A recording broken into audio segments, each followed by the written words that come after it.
Vamos a dar inicio a la segunda mesa del evento titulada Conflicto, Delincuencia, Movilización. Vamos a iniciar con el primer trabajo que presenta Javier Delgado Aguilar.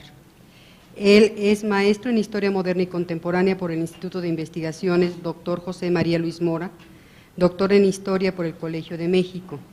Ha publicado artículos sobre historia política y urbana de México en los siglos XIX y XX, uno de ellos, la demanda de alumbrado y la formación de la esfera pública, Aguascalientes en la primera mitad del siglo XIX, en una obra compilada por quien nos acompaña en esta mesa a comentar también los trabajos de todos los ponentes. Javier Delgado es autor del libro Jefaturas Políticas, Dinámica Política y Control Social en Aguascalientes, 1867-1876, y coautor de la obra titulada Aguascalientes, Breve Historia.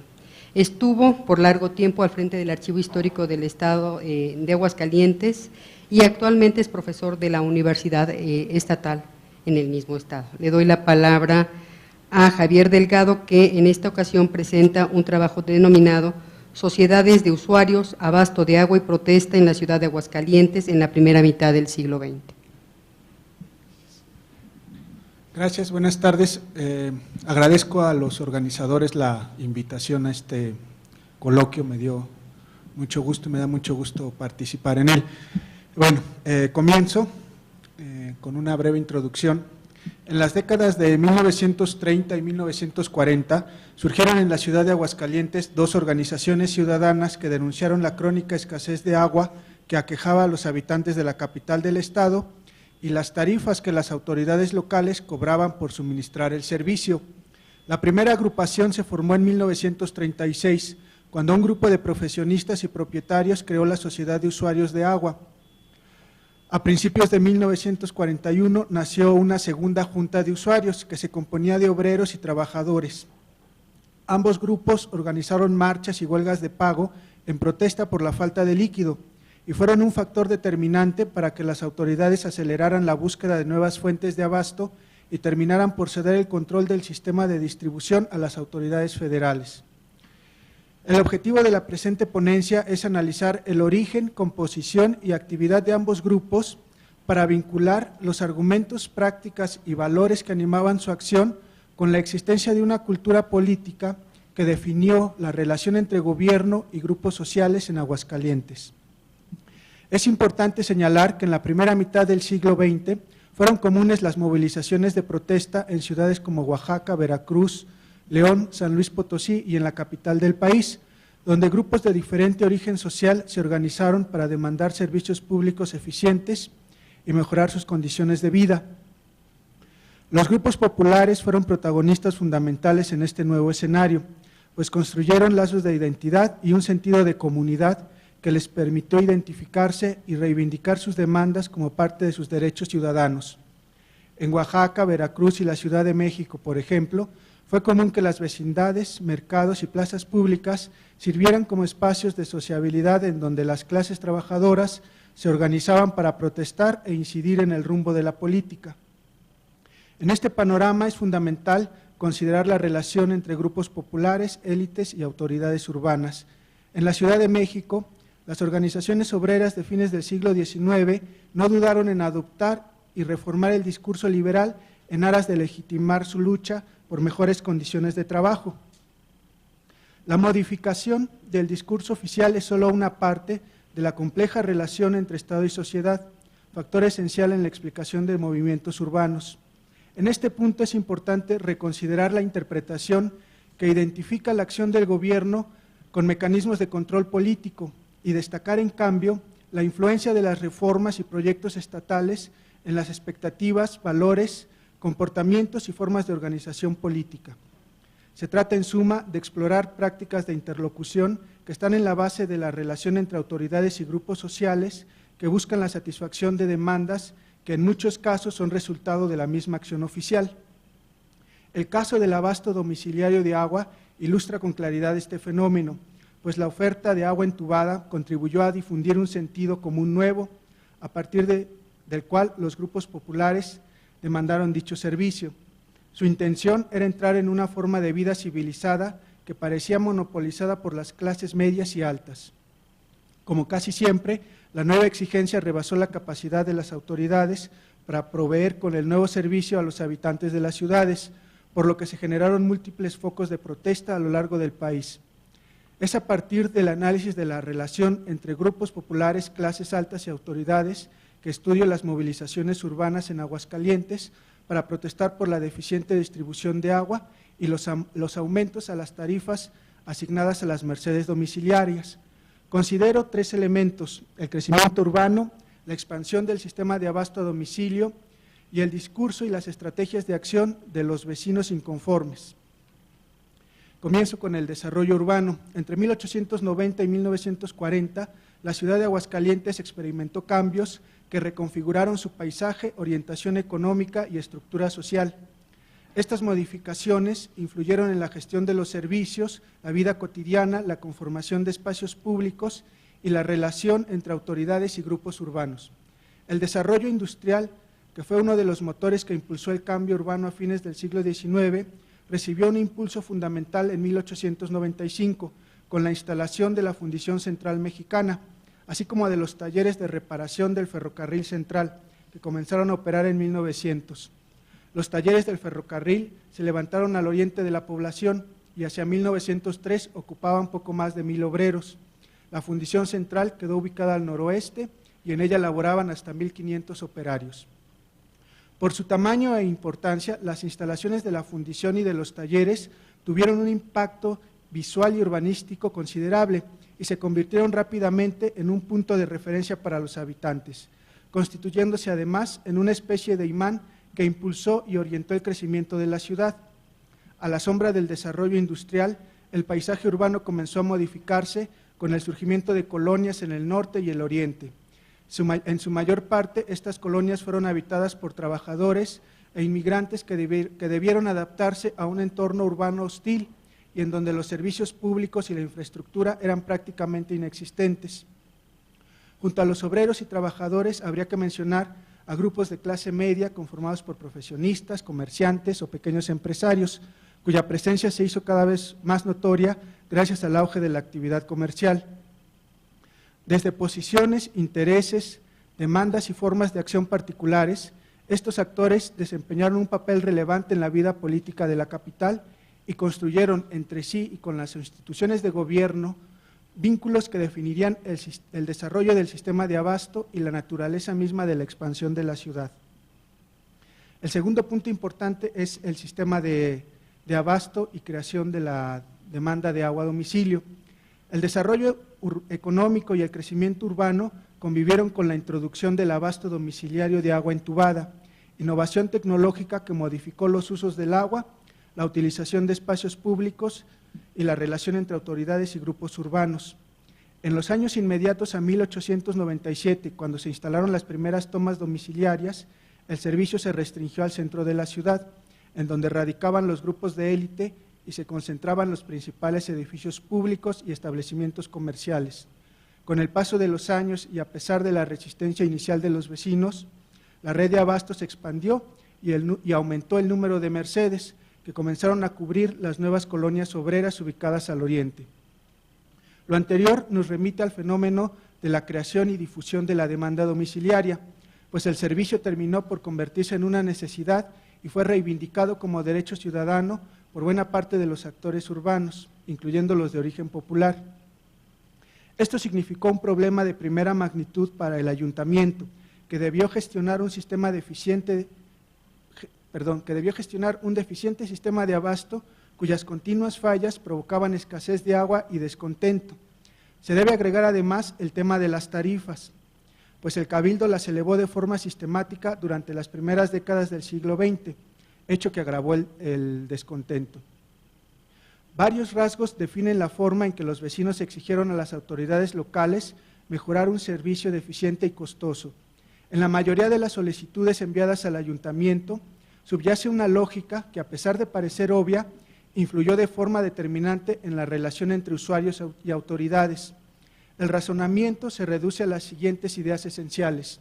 Cada vecino, al pagar una tarifa mensual por una merced domiciliaria, tiene el derecho de recibir agua potable de forma continua y en la cantidad necesaria para mantener la higiene doméstica y el consumo de cada habitante de la vivienda. Si no ocurría de este modo, el usuario no estaba obligado a cubrir la cuota impuesta por el ayuntamiento, pues no era justo pagar por un servicio que no se recibía. Los habitantes también denunciaban los motivos de la falta de agua. Los argumentos para explicar la insuficiencia de líquidos son importantes porque forman parte de una noción de escasez, concepto esencial del discurso con el que legitimaban sus quejas. Los vecinos indicaban 3 causas para explicar la escasez: la ausencia de mantenimiento del sistema de abasto, la incapacidad de los empleados encargados de manejar el sistema de tuberías y la presencia de huertas y baños públicos. Finalmente, debe señalarse la formación de asociaciones y sociedades que agrupaban a los habitantes de una cuadra o un barrio al momento de exigir un abasto eficiente. Esta organización vecinal fue otro factor fundamental que permitió a los habitantes presentar y legitimar sus demandas. Dicha organización, informal y a veces pasajera, hacía posible que los quejosos que enviaban sus escritos al ayuntamiento juntaran en ocasiones hasta 100 firmas para respaldar sus peticiones. En su momento, todos estos elementos se conjugaron para originar movimientos urbanos y sociedades de usuarios que se enfrentarían directamente al gobierno para reclamar una mejora sustancial del servicio. La Sociedad de Usuarios de Aguas Federales fue la primera en surgir el 27 de junio de 1936. Tenía 40 miembros fundadores, en su mayoría comerciantes, ingenieros y abogados. En el acta de fundación, los miembros asentaron que era del dominio público que, a pesar de las altas tarifas que imponía el ayuntamiento, solo el 50% de las casas de la ciudad recibía una cantidad inapreciable de agua. Por este motivo, declararon que su principal aspiración era obtener un servicio eficiente, barato y que estuviera al alcance de todas las clases sociales. Esta reivindicación la presentaban, cito, desde su condición de ciudadanos en pleno goce de sus derechos civiles. La Sociedad de Usuarios señalaba al ayuntamiento como el responsable de las notorias deficiencias en el servicio y por esa razón demandaba quitarle el control del sistema y que el gobierno federal autorizara a la sociedad para manejarlo ella misma. La Sociedad de Usuarios también prometía que en caso de que el gobierno federal le cediera la gestión del sistema, cito, la administración del servicio no tendrá propósitos de lucro, pues las cuotas solo tenderán a cubrir los gastos de amortización de las obras y equipo que necesiten reemplazo, los de conservación y administración y la constitución de un fondo de reserva. Según la sociedad, era fundamental eliminar el interés especulativo que el ayuntamiento había fijado al servicio de agua, convirtiéndolo en un negocio que producía entradas extraordinarias cuyo destino se desconocía. Negarse a cubrir el costo asignado a las mercedes de agua fue la principal forma de protesta de la sociedad. A fines de 1937, cuando el ayuntamiento elevó de nuevo las tarifas para obtener recursos extraordinarios, la sociedad declaró una huelga de pagos. El 3 de enero de 1938, el presidente municipal acusó a la organización de instigar a los mercedados de aguas para que no paguen las cuotas que, conforme al plan de arbitrios, se deben hacer efectivas. A los pocos días, la sociedad confirmaba ante el secretario de Agricultura y Fomento del Gobierno Federal la suspensión de los pagos por el servicio de agua y aclaraba que no cubriría ninguna cuota hasta que el ayuntamiento se sujetara a la ley. En este contexto, y a principios de enero de 1938, la sección 2 del Sindicato de Ferrocarrileros de Aguascalientes llamó a todos los trabajadores organizados y pueblo en general a una grandiosa manifestación popular de protesta contra las nuevas gabelas que sobre el servicio de agua, de carne, ha impuesto el gobierno local, grabando con esto la ya de por sí miserable vida de nuestro pueblo. Cierro la cita. La marcha se programó para el domingo 16 de enero. Un día antes, el sindicato convocó a una asamblea preparatoria a la que asistieron 3,000 personas. En dicha reunión se repartió un manifiesto en donde se sostenía que el pueblo de Aguascalientes, cito, se había rebelado contra un plan de arbitrios que viene a convertir en artículos de lujo la carne, la leche y algunos otros que por su precio se elevan tanto que hacen imposible su adquisición. La sociedad de usuarios, conformada por profesionistas, gente de clase media, se deslindó de las protestas de los ferrocarrileros, pero el hecho y la manifestación dio paso al surgimiento de una nueva sociedad de usuarios, que era la Junta de Usuarios de la Colonia Gremial, esta junta se creó en mayo de 1941, compuesta principalmente por obreros, por trabajadores del ferrocarril. La actividad de la Junta de Usuarios de esta sociedad de obreros respondía a los ciclos de escasez de agua, que en la capital se agudizaban entre abril y agosto. Durante estos meses, los miembros de la sociedad redoblaban sus protestas, escritos y manifestaciones, para después entrar en una especie de pausa invernal. Las peticiones y demandas de los vecinos de la colonia gremial guardaban varias semejanzas con las reivindicaciones que la sociedad de usuarios había presentado algunos años antes. Ambas organizaciones criticaban las elevadas tarifas y el creciente deterioro del sistema. Sin embargo, para legitimar sus peticiones, los vecinos de la colonia gremial sostenían que el carácter civilizado de la ciudad dependía de la existencia de un servicio eficiente que proporcionara agua para todos los habitantes. Sin embargo, los miembros de la colonia gremial, de la Junta de la Colonia Gremial, aludían a la Constitución de 1917 como el origen de su derecho ciudadano. Además, culpaban a los baños públicos de los arquitos como los principales causantes de la escasez de agua. Los obreros exigieron además que el cabildo restringiera el abasto de agua a los baños y que procediera a su compra y posterior clausura, para así destinar todo el agua para los usos domésticos de los vecinos. Como los meses pasaron y el problema no se solucionaba, a fines de mayo y en junio de 1943 tuvieron lugar varias protestas públicas que las autoridades locales calificaron de amenazantes y tumultuosas. El 1 de junio, el presidente municipal de Aguascalientes envió un telegrama al gobierno federal que decía lo siguiente: pueblo de esta ciudad sumamente excitado por falta de agua, tratando de unificar todos los sindicatos y demás sectores a fin de hacer manifestación pública y recurrir, si es necesario, a medios violentos para presionar a autoridades locales y federales a efecto se les atienda sus necesidades. Cierro la cita. Desconocemos en detalle el desarrollo de las manifestaciones, pero los testimonios disponibles indican que el descontento de los participantes se enfocó sobre todo hacia los baños de los arquitos.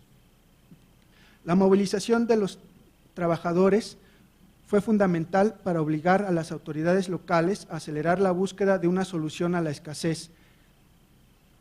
Fue así como en septiembre de 1944, después de muchas dificultades y contratiempos, la colonia gremial ya era abastecida con un pozo de 56 metros de profundidad que rendía 35 litros de agua por segundo. Las obras resultaban significativas porque por primera vez en la historia de la ciudad se utilizaba agua subterránea para abastecer una colonia completa. El hecho anunciaba un cambio fundamental en el servicio, el progresivo abandono de los manantiales como principal fuente de abasto y su sustitución por la explotación de mantos freáticos. Palabras finales. Las protestas organizadas por las sociedades de usuarios de agua adquieren un sentido histórico relevante si las ubicamos en el contexto del proceso de industrialización, crecimiento urbano y expansión del servicio de abasto domiciliario de agua ocurrido en la ciudad durante la primera mitad del siglo XX. Al alcanzar de forma limitada y con muchas deficiencias las nuevas colonias, el servicio contribuyó a crear un tipo de demanda que fue adoptada e interiorizada por clases medias y grupos populares. Al hacerlo, los vecinos construyeron un discurso para relacionarse con las autoridades y reclamar su derecho a recibir de forma efectiva el nuevo servicio. Este discurso remite a la existencia de hábitos, valores y costumbres que conformaban una cultura política caracterizada por tres rasgos fundamentales.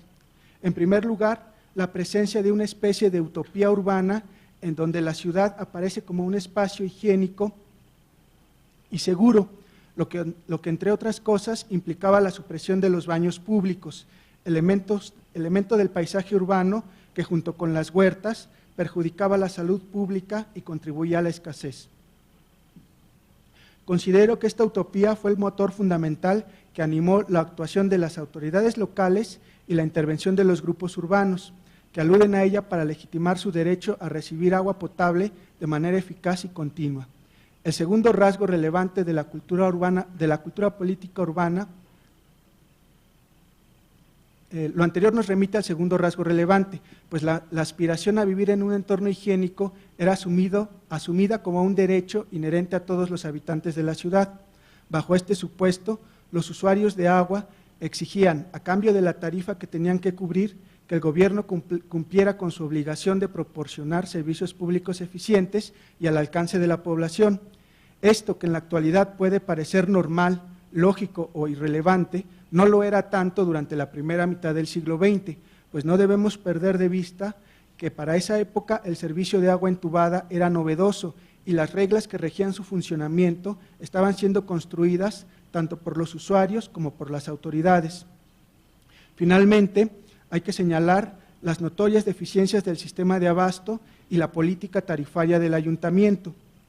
Al elevar continuamente el costo de las mercedes de agua, el Cabildo atentaba contra un tercer principio de la cultura política urbana. Según dicho principio, el ayuntamiento debía garantizar un reparto justo de líquido y no estaba autorizado legítimamente a obtener ganancias de la administración del sistema de abasto. Los regidores enarbolaron esta idea, cuyo origen se remontaba al siglo XVII, en la década de 1860, cuando tuvieron que defender el manantial del Ojo Caliente de las políticas de desamortización liberal. Al gestionar el sistema de abasto como una fuente de ingresos y no procurar la distribución justa del agua, se consideraba que el Cabildo faltaba a sus obligaciones y violaba esta especie de metacontrato que regía sus relaciones con los vecinos. Dicha política dio a los usuarios motivos para dejar de pagar las tarifas y movilizarse para arrebatar al Cabildo el control del servicio y obligarlo a mejorar el sistema. Estamos aquí lejos de la imagen que hace aparecer a los grupos populares excluidos de los beneficios de la modernización urbana o en permanente actitud de resistencia ante los intentos de las autoridades por reformar las ciudades. Lo que observamos en el caso de Aguascalientes es más bien lo contrario. Los vecinos, incluso los de condición más humilde, exigían la presencia y actividad del gobierno, pues consideraban que era obligación de las autoridades proveer lo necesario para crear las condiciones que hicieran posible el advenimiento de la utopía urbana. Muchas gracias.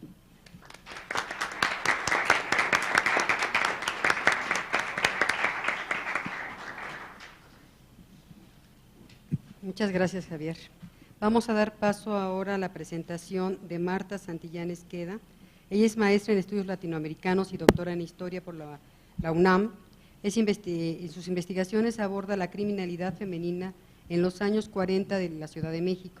Imparte clases en la Maestría de Historia de México y en el Diplomado de Historia de las Mujeres en México en el Instituto Cultural Helénico. Se ha desempeñado como profesora de la Universidad Iberoamericana y del Instituto Mora. Sus temas de interés son la historia social y cultural, con énfasis en estudios de género y de las mujeres en el siglo XX. Entre sus recientes publicaciones está La descuartizadora de Roma, Aborto y Maternidad, Ciudad de México, década de los 40, Transgresiones femeninas, Fútbol, una mirada desde la caricatura de la prensa, México, 1970-71, El discurso tradicionalista sobre la maternidad, Excelsior y las madres prolíficas durante el camachismo. En esta ocasión ella nos va a presentar el texto denominado Feminidad delincuente, representación, experiencia y prácticas judiciales en el Distrito Federal en la década de 1940-1950. Gracias, gracias a la doctora Pérez Toledo por la presentación y también agradezco a la doctora Lida, al doctor Mario Barbosa y a la doctora María Dolores Lorenzo por la invitación que me han hecho para participar en este foro en el marco del aniversario del Seminario Permanente de Historia Social. Procedo. El presente trabajo forma parte de la tesis doctoral que actualmente estoy realizando. En dicha investigación me he dado a la tarea de estudiar la criminalidad femenina en particular aquella que atentaba contra la integridad de las personas. Nuestro principal interés es conocer y entender los factores históricos y sociales que encuadraban y daban forma específica a las dinámicas de las conductas femeninas en torno a 3 ejes: la violencia, la maternidad y la sexualidad. Para ello, utilizamos como fuentes principales procesos judiciales, fichas carcelarias y notas periodísticas referentes a delitos contra la vida y delitos sexuales. En esta ponencia me centraré en el análisis de las conductas vinculadas a delitos sexuales. Hacia los años 40, la Ciudad de México comenzó a experimentar cambios significativos en su geografía y en las formas de socialización de sus habitantes, mientras que al mismo tiempo se convertía en el más importante centro laboral y cultural, pero también delictivo del país. A su vez, 1940 marca el inicio de una etapa de saneamiento y moralización de la capital mexicana que pretendía controlar prácticas en torno al sexo. Si bien aquella campaña tenía detrás una reorganización de la Ciudad de México, también buscaba modificar hábitos considerados envilecedores que, en opinión de especialistas y autoridades, impedían la consolidación de una moral sexual basada en la familia. Así, el control de la sexualidad cobraba singular interés no solo en el terreno de las políticas pronatalistas, sino también en lo referente a la salud, la decencia y el decoro, todo ello antagonismo del envilecimiento moral y del crimen. De este modo, y tras una lucha ardua, en febrero de 1940 desapareció toda forma legal de explotación sexual al derogarse el reglamento para el ejercicio de la prostitución. A la vez, y como soporte a dicha política, se emitió el reglamento contra las enfermedades venéreas y se reformó el Código Penal. Respecto a este último, se incorporaron los delitos de peligro de contagio y de incitación a la prostitución y se ajustaron los conceptos de lenocinio y de ultrajes a la moral. Años más tarde, en 1944, se llevó a cabo la Asamblea contra el Vicio, convocada por Javier Rojo Gómez, regente de la ciudad, con la finalidad de que especialistas de disciplinas como la medicina, la criminología, la sociología y el derecho formularan estrategias para coadyuvar, cito, con la protección de la familia, la consolidación del hogar sobre bases sólidas y tradicionales y la conservación austera de las costumbres honestas de la mujer mexicana. Hasta aquí la cita. Como resultado de aquel encuentro, se emitió ese mismo año un nuevo reglamento de cafés, cantantes o cabarets y salones de bailes. Entre otros objetivos, este reglamento pretendía desplazar a las mujeres de los cabarets. Para ello, prohibía la estancia, cito, de mujeres solas que perciben comisión por el consumo que haga el cliente, o sea, ficheras. Hasta aquí el reglamento. En este escenario, nos interesa mostrar cómo en el marco de una ciudad en crecimiento comenzó a evidenciarse una preocupación por los delitos sexuales. El análisis de procesos judiciales y de la nota roja nos abren una ventana a las formas en que las mujeres se desenvolvían en el ámbito de la noche y de los bajos fondos, las maneras que tenían para desarrollarse económicamente, cuando no para sobrevivir, dentro de la industria del comercio carnal, que se modificaría de manera importante a partir de 1940. En la película Aventurera, de 1949, Elena Tejero, una inocente joven, es engañada y vendida por el guapo, a Rosaura de Cervera, una dama de la alta sociedad jalisciense con doble vida, pues también era una tratante de blancas y regenteadora de un burdel que operaba detrás de un elegante cabaret. Con los cambios en la reglamentación y la ley penal, quienes se vieron inmediatamente perjudicadas fueron las dueñas de casas de asignación y casas de citas. En un principio, varias madrotas recurrieron al amparo e incluso conformaron la Unión de Defensa de Propietarias y Encargadas de Casas de Asignación. No obstante, tuvieron que ir cerrando sus prostíbulos, al menos las que sí se ciñeron a la ley. Algunas casas de prostitución comenzaron a ser desplazadas por diversos sitios de la ciudad o bien cambiaron el giro comercial de sus centros de operación. Diversas quejas en los diarios revelaban la existencia y aumento de casas de huéspedes, centros de masajes, hoteles, salones de belleza, academias de bailes, cabarets, restaurantes íntimos y demás que encubrían prostíbulos. Las administradoras de centros clandestinos de prostitución pertenecían a diversos grupos sociales y con variada posición económica. Catherine Bliss ha explicado que muchas de aquellas madames habían comenzado como simples prostitutas. Por ejemplo, María Torres, quien a finales de los años 30 comenzó a trabajar como pupila en una casa de asignación propiedad de María Pérez Vega, madre de Esther, su amante. Tras la muerte de Esther en 1938, María echó de la casa a la antigua dueña, realizó un nuevo contrato de arrendamiento a su nombre y después de la abolición convirtió el negocio en una casa de huéspedes. Las dueñas de aquellos negocios del amor podían llegar a acumular considerables fortunas e importantes cotos de poder. En la colonia Doctores florecieron dos famosos rechimales, como se les conocía, o cabarets de segunda categoría, el Tranvía y el Eda, uno propiedad de María Álvaro Orejas y el otro de Clotilde Ortiz. Otra reconocida empresaria de la época fue Elvira Chávez, dueña del cabaret El Molino Rojo, ubicado en las calles de Órgano y Allende, que operó desde 1939 hasta 1955. La Chávez también era dueña de un prostíbulo y de un hotel de a rato, todo eso cercano al cabaret. Otra gran empresaria del ramo y protagonista, según Sergio González, de impunidades burdeleras, orgías, borracheras homéricas y dispendios del tamaño de la pugna del poder, fue La Bandida, quien desde tiempo de Plutarco Elías Calles y hasta 1962 surtió a los políticos con las mejores hetairas del país. También hay indicios de que existieron distinguidas madames provenientes de las clases altas. Uno de los burdeles más famosos y que capturó la imaginación popular de la época por estar supuestamente lleno de pura jovencita y que se encontraba en la colonia del Valle, era dirigido por Consuelo de la Garza, una reconocida regiomontana de la alta sociedad que emulaba a la de la película aventurera, a Rosaura de Cervera. Todos estos personajes, sin duda, fueron mujeres, además de delincuentes enérgicas y agresivas, actitudes que debieron servirles para conseguir la posición lograda en el mundo de la prostitución y de los entretejidos políticos.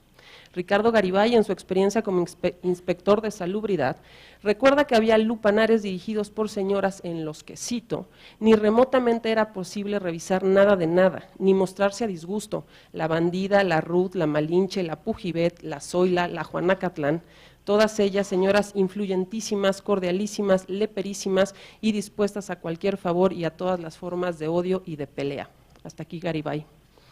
No cabe duda que muchos de estos centros clandestinos lograron sobrevivir gracias a que era un negocio sumamente fructífero que lograba fortalecerse tras complejas redes de corrupción que involucraban desde importantes políticos y portentosos clientes hasta autoridades policiales y judiciales de distintos rangos.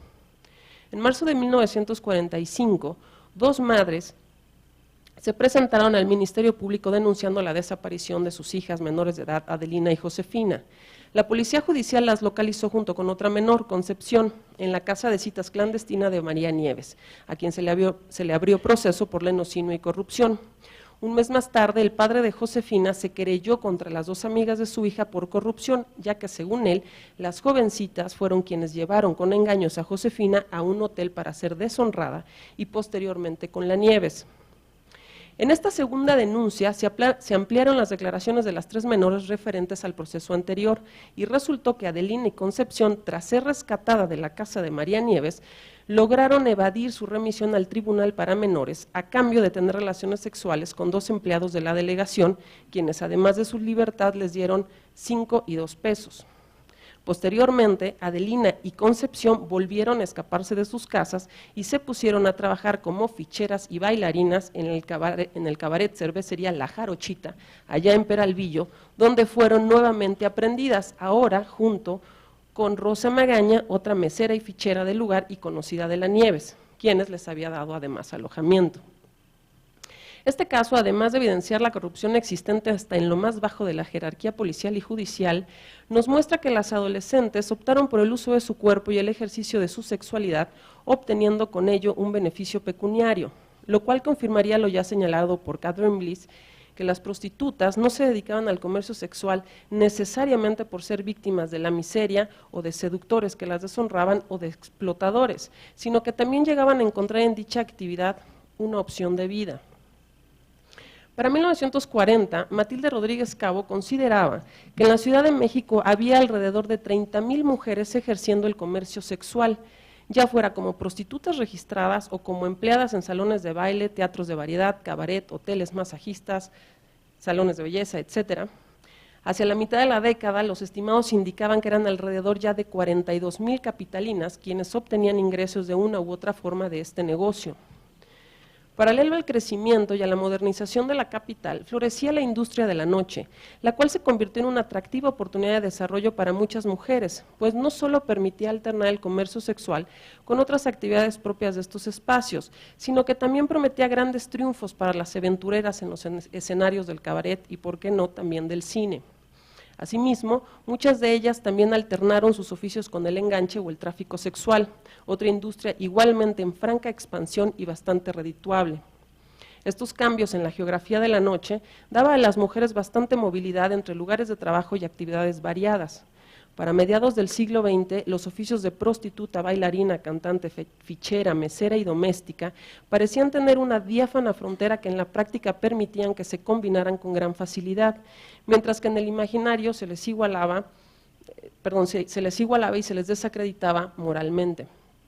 Con las reformas de 1940, también se renovaron los modos de explotación, extorsión, corrupción, marginación y crimen en torno al comercio sexual. Bastantes mujeres quedaron más vulnerables ante proxenetas y agentes policiales quienes normalmente les cobraban por protegerlas o por no remitirlas ante la autoridad judicial tras alguna falta, a veces inexistente. El doctor Silva, médico empleado del Departamento de Salubridad del Distrito Federal, escribió en 1948 al Procurador de Justicia diciéndole, cito, ¿sabe usted, señor Procurador, por qué pierdo mi tiempo siendo médico como defensor de los pobres? Porque a mi consultorio llegó hará 2 meses y medio una de mis clientes, una muchacha esmirriada, feucha, que había sido detenida 3 veces en un periodo tan solo de 4 meses.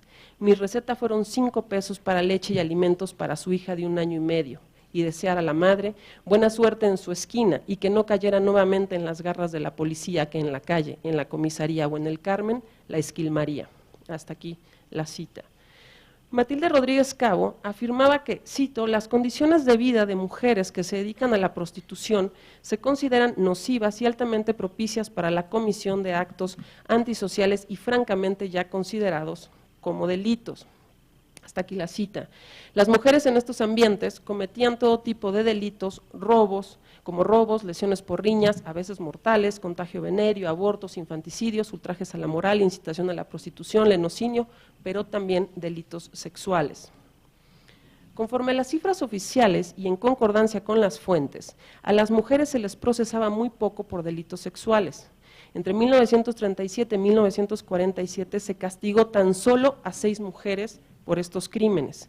Ello se debía en parte a que varios de los delitos sexuales, según estipulaba el Código Penal, solo podían ser perpetrados por varones, como el robo, el estupro o la violación. De modo que las féminas enjuiciadas por estos crímenes lo eran en calidad de codelincuentes, según el tipo de agresión sexual ejecutada por el victimario de obra. La participación femenina en muchos de estos crímenes era crucial. La trata de blancas como tal no estaba tipificado en el Código Penal, se castigaba como lenocinio, el cual no era considerado un delito sexual, sino un delito contra la moral pública. Los diarios, al igual que algunos especialistas, sí utilizaban regularmente el término para aludir a la compraventa de personas con fines de prostitución. El negocio del tráfico de la carne blanca era redituable en todos los niveles. Había mujeres de todo tipo ejerciendo esta actividad, desde las que tenían un negocio bien establecido y provechoso, hasta pobretonas prostitutas, cabareteras, domésticas, amas de casa vendiendo a sus hijas, o madres vendiendo a sus hijas y sacando ventaja de tan fructífero negocio.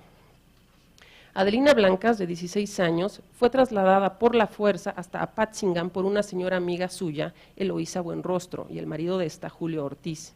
La entregaron con Luis Álvarez, indicándole que si no se casaba con él, la llevarían por los cerros del lugar donde la matarían y allí mismo la dejarían enterrada.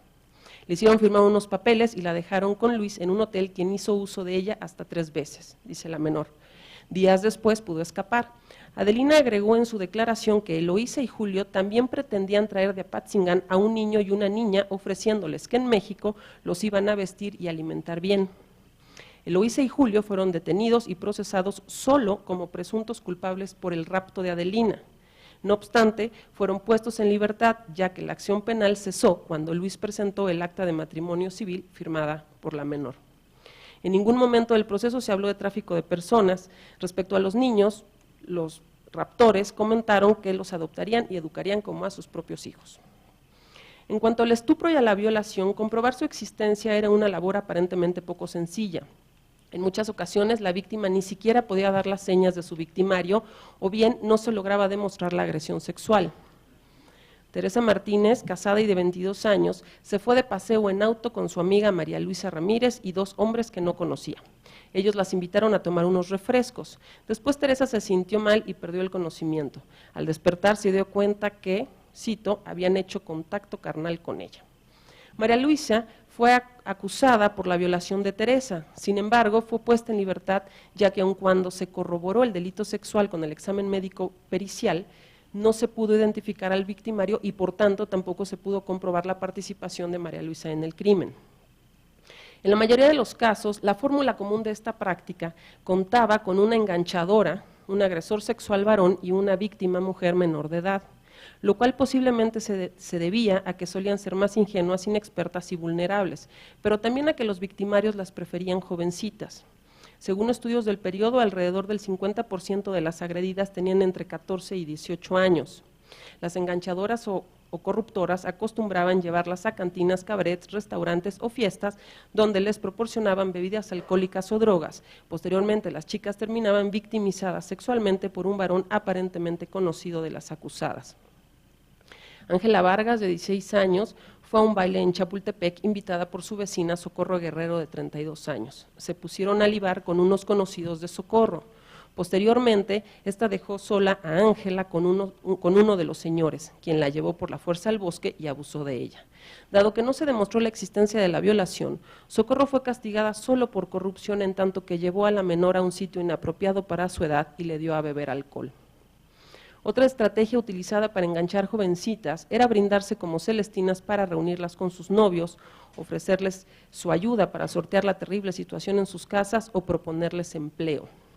Erlinda Rayón, obrera en una fábrica de veladoras allá en La Viga, le dijo a Rosa, Josefina, Margarita y Abelina, todas alrededor de 15 años, que les conseguiría un empleo con su amigo Diego, donde ganarían 5 pesos diarios. Diego las llevó en su auto hacia el pueblo de Ayotzingo, se detuvieron en una tienda en la carretera para tomar cerveza y anís, y Rosa aseguró que aquel señor le ofreció 100 pesos y se acostaba con él. Tras forcejeos, Rosa logró zafarse y huyó junto con Margarita y Josefina. Las víctimas solían achacarle a las corruptoras haberlas engañado o embriagado y estar coludidas con sus agresores. Por su parte, las acusadas generalmente negaban su participación, asegurando que las ofendidas eran mayores de edad o bien que en ningún momento las obligaron a nada, ni a beber ni a relacionarse con los victimarios. Por supuesto, también negaban la existencia de su colaboración en el crimen sexual, haciendo responsables a las víctimas de la relación que hubiesen entablado con su victimario o argumentando que ellas habían actuado provocativamente.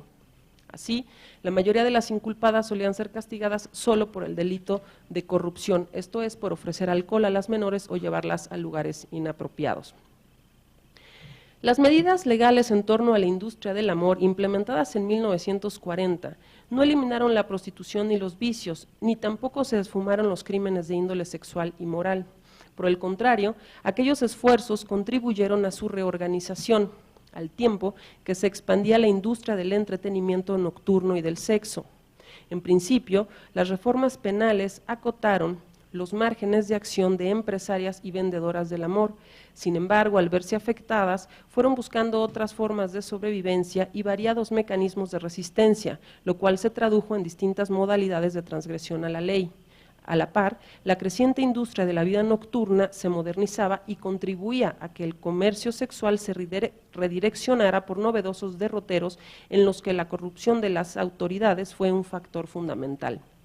Los datos arrojados por la investigación suponen que el comercio sexual y la trata de personas no solo sucedía en los bajos fondos y tampoco se dedicaban al negocio exclusivamente aquellas mujeres inmiscuidas en el mundo de la prostitución o del vicio o de los sectores marginales.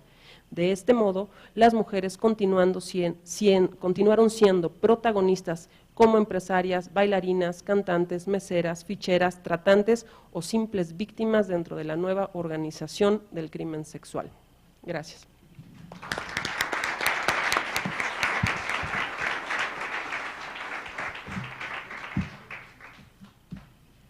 Muchas gracias, Marta. Vamos a dar paso al tercer trabajo. Este lo presenta Pavel Navarro y Valdés, él es licenciado en Historia por la Facultad de Filosofía y Letras de la UNAM, maestro en Historia por el Centro de Estudios Históricos del Colegio de México y es estudiante del programa de doctorado de esta institución. Tiene el proyecto titulado Luchas campesinas en la Sierra Madre, Chihuahua y Durango, 1956-1976. Obtuvo la mención honorífica en el Premio Salvador Azuela 2005 del Instituto Nacional de Estudios Históricos de la Revolución Mexicana por la investigación El gobierno de Enrique Calderón en Durango, Historia política en tiempos del cardenismo. Ha publicado diversos trabajos, entre ellos El cardenismo en Durango, Historia política y regional, y es autor de otros trabajos como Los congresos federalistas de Durango, Los vascos de la laguna frente a tiempos agitados, Reforma agraria y guerra civil, así como el libro Aportaciones a la integración de los vascos a la sociedad mexicana en el siglo XIX y XXI. Le cedo la palabra a Pavel, quien va a presentar el trabajo Hambrientos y sin techo, movilizaciones populares en Durango, 1942-1952. Muchas gracias. Agradezco la invitación para participar en este coloquio y quiero expresar mi reconocimiento a todos los involucrados que han hecho posible estos primeros 10 años del Seminario Permanente de Historia Social. Así, en honor del 10º aniversario del seminario, en esta ocasión quiero exponer 10 años de movilizaciones populares en Durango, durante la década que corre de 1942 a 1952. En el año de 1942, el foco de la atención se centró en asuntos bélicos. El ingreso de Estados Unidos a la Segunda Guerra Mundial en diciembre del año anterior acercó las tensiones internacionales a territorio nacional. En la primavera del 42, los gobiernos de Estados Unidos y México negociaban a marchas forzadas 3 acuerdos fundamentales para los tiempos de guerra: el de cooperación militar, la indemnización de las compañías petroleras y el de trabajadores eventuales. La legislación mexicana también se había ajustado con la inclusión del delito de disolución social. Así, en mayo del 42, hace 70 años, submarinos alemanes hundieron los buques Potrero del Llano y Faja de Oro. A los pocos días, el Congreso declaró el estado de guerra, que incluyó la suspensión de garantías individuales, y el presidente Ávila Camacho solicitó al general Lázaro Cárdenas que asumiera la Secretaría de la Defensa. Para muchos mexicanos, la guerra todavía era considerada ajena.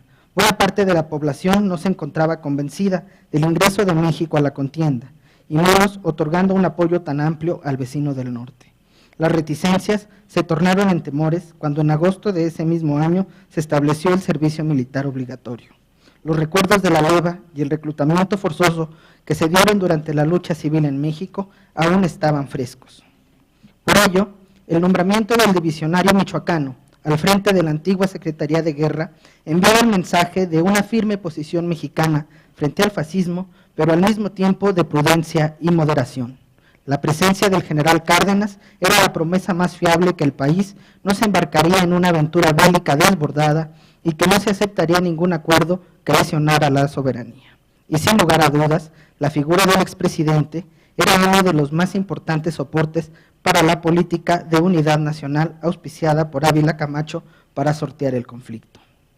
Para la labor de difusión del programa de guerra, el gobierno mexicano contó con la colaboración de los maestros, elementos que demostraron ser de gran ayuda para consolidar el régimen y probado su valía para hacer llegar a los grupos populares los mensajes gubernamentales. Y a pesar de que el embate en contra de la educación socialista había iniciado desde 1941, la emergencia obligó al gobierno a apoyarse de nueva cuenta en los docentes.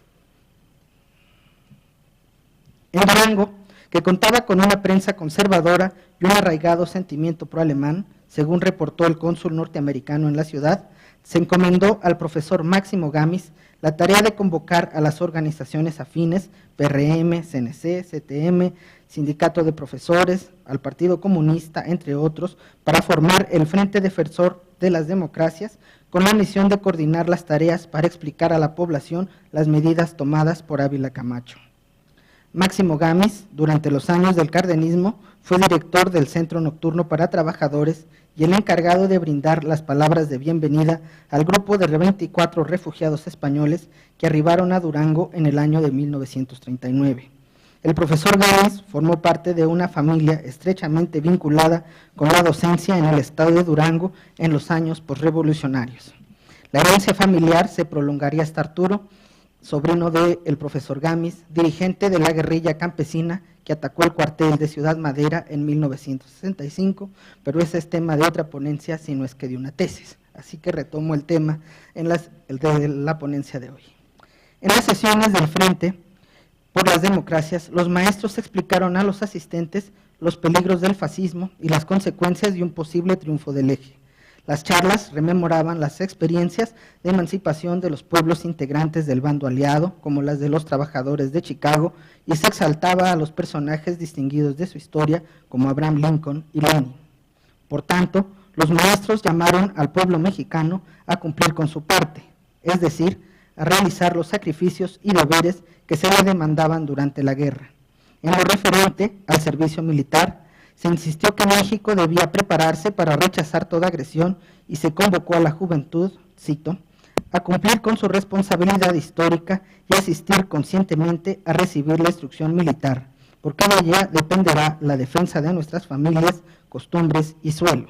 Durango, en esta hora de supremos sacrificios, debe unirse alrededor del gobierno. Fin de la cita. Por supuesto que los maestros no fueron conductores dóciles, ni la población receptores pasivos del mensaje gubernamental. El enorme mérito de estas reuniones fue que los participantes fueron capaces de darle un sesgo social a sus contenidos y pronto las convirtieron en foros donde los habitantes de Durango, principalmente los grupos populares, hicieron escuchar sus demandas. A las discusiones se sumaron temas como cuáles serían las medidas del gobierno para garantizar el abasto de alimentos, cómo cooperaría la oligarquía nacional a la causa nacional, o cuál sería la solidaridad de la élite comercial durante el conflicto, ya que ésta parecía lucrar con el acaparamiento de productos. Ya que la guerra limitó las importaciones de alimentos, esta situación se complicó aún más a partir de 1943, el primero de una serie de años de pésimas lluvias. Esto se tradujo en escasez y carestía. Mientras que varios estados reportaron bajas en las cosechas, Durango fue uno de los pocos que reportaron excedentes en las de maíz y frijol, y que se convirtieron en apetitosos bocados para los especuladores. El gobierno federal y varios particulares diseñaron planes para encauzar los excedentes durangueños al mercado nacional. Paradójicamente, uno de los estados más pobres se convirtió en proveedor de alimentos, mientras buena parte de su población pasaba hambre. Como muchas de las protestas relacionadas con el hambre, no se trató de una falta absoluta de la disponibilidad de alimentos, sino de la ausencia o la violación del derecho para acceder a ellos. Ante los proyectos para sacar los granos de la entidad, los consumidores se mostraron enfadados, vulnerados en su derecho de conseguir alimentos baratos, y el Frente anunció que la única respuesta viable para evitar su salida y lograr una mejor distribución era la movilización. En una de sus proclamas dice: pues solamente en esta forma es posible terminar con los hambreadores. Estamos observando que día tras día los precios de los artículos de consumo suben.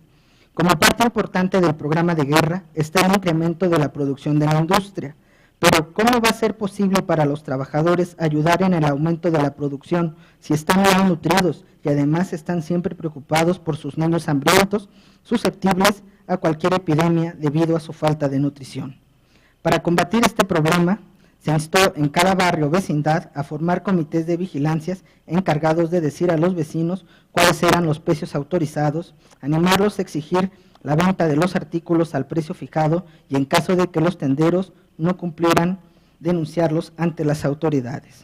También en otra proclama dijeron: es el momento en que el grupo de los privilegiados, si es que quieren servirle a la patria, sacrifiquen sus ambiciones de mayor enriquecimiento para que los artículos de primera necesidad se pongan al alcance del pueblo, para que los inquilinos no sean lanzados a la calle, para que el pueblo tenga que comer y pueda vestirse y pueda curarse, o de lo contrario, el pueblo hará que se haga justicia. Fin de la cita. Como puede apreciarse, el cierre de filas en torno a la unidad nacional no fue tan terso, y si miramos por debajo, como se indica en la historia social, encontraremos entre distintos sujetos toda una serie de resistencias, o al menos canjes de su cooperación para la causa bélica. en intercambio de la atención del régimen para los problemas más sensibles de los grupos populares. Entre ellos se encontraba presente la idea de que a cambio de su lealtad, la autoridad combatiera el acaparamiento e interviniera en la regulación de precios y distribución de alimentos.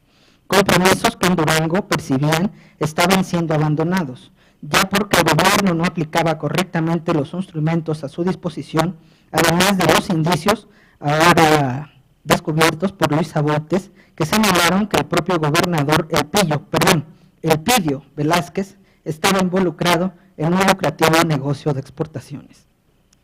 Tras el desembarco en Normandía, el Frente reconoció que el peligro de una invasión a territorio nacional se había alejado. Sin embargo, un nuevo problema social se presentó en la ciudad de Durango el mes de junio de 1944. La llegada de centenares de campesinos que buscaban incorporarse al programa Bracero. Los 2,000 solicitantes sobrepasaron la cuota asignada y por si fuera poco, a los trabajadores se les hizo saber que no se les otorgaría empleo hasta el mes de septiembre. Muchos gastaron sus ahorros en el traslado a Durango. No contaban con dinero para una estadía tan larga y volver a sus localidades implicaba el riesgo de perder su lugar en las listas de enganche. A la espera de una respuesta, los campesinos fueron hacinados en el hospicio de la ciudad, donde a duras penas se les daba una ración diaria de comida. De su estancia conservamos algunos corridos compuestos por un par de braceros que recuperan los sinsabores de los varados. Voy a leer 2 fragmentos de la tragedia de los braceros y del corrido del bracero durangueño. El primero dice: 2,000 braceros reunidos en la ciudad colonial. Hoy estamos convencidos de este engaño sin igual. Braceros llenos de angustia, que es muy triste recordar, decían con caras mustias: hoy no tengo que almorzar. El otro era: bonito Durango, no lo puedo negar, lo triste que se me hace que no tengo que almorzar. No es de extrañar que la falta de alimentos sea señalada en las 2 composiciones, ya que la asociación de hambre difícilmente se olvida. A pesar de que la mayoría de los braceros pertenecían a la CNC, esta no se manifestó en auxilio de sus agremiados. La labor de protección más decidida la asumió el propio Frente, que gestionó la ayuda tanto del gobierno del Estado como del cónsul norteamericano para alimentarlos. Además, el Frente presionó para que se empleara la cuota correspondiente a Durango. La tenaz defensa, hasta hoy todavía recordada por los propios braceros, hizo obtener al Frente y al profesor Gámez una mayor confianza entre la población duranguense. El triunfo aliado se celebró en la ciudad de Durango el 1 de mayo de 1946. Entre el recuerdo por las vidas consumidas por la guerra, se ponderó la aportación del proletariado internacional, del pueblo mexicano y en extensión del duranguense, lo que le dotaba de suficiente autoridad moral para demandar el incremento en sus niveles de vida. En sus propias palabras, había compromisos por cumplir con los pueblos del mundo a cambio de su contribución a la derrota del nazismo. No obstante, tras el final de la guerra, precios y rentas continuaron aumentando y los alimentos siendo escasos, por lo que se convocó a la población a estar preparada para proseguir la lucha por el mejoramiento de sus precarias condiciones. Al concluir la conflagración mundial, las organizaciones pertenecientes al aparato oficial, PRI, CTM y CNC, se retiraron del movimiento y suspendieron sus aportaciones. Para el régimen, la vida del Frente había finalizado, y si bien dicha formación cumplió su ciclo, buena parte de sus integrantes dieron los pasos para la construcción de una nueva organización. Así nació la Federación Inclinaria y de Defensa Popular en el año de 1946. Abel Rodríguez Curi señala que la revolución trajo aparejadas nuevas formas de demandar, exigir, negociar, obedecer y desobedecer entre los actores sociales. Si a ello se abona la breve pero enorme experiencia de movilización que dejó el cardenismo, que transformó buena parte de las estructuras sociales del país, la resultante fue, al comienzo de la década de los 40, en el periodo de unidad nacional, una población que no se desprendería tan fácilmente de las compensaciones sociales a las que se consideraba con derecho.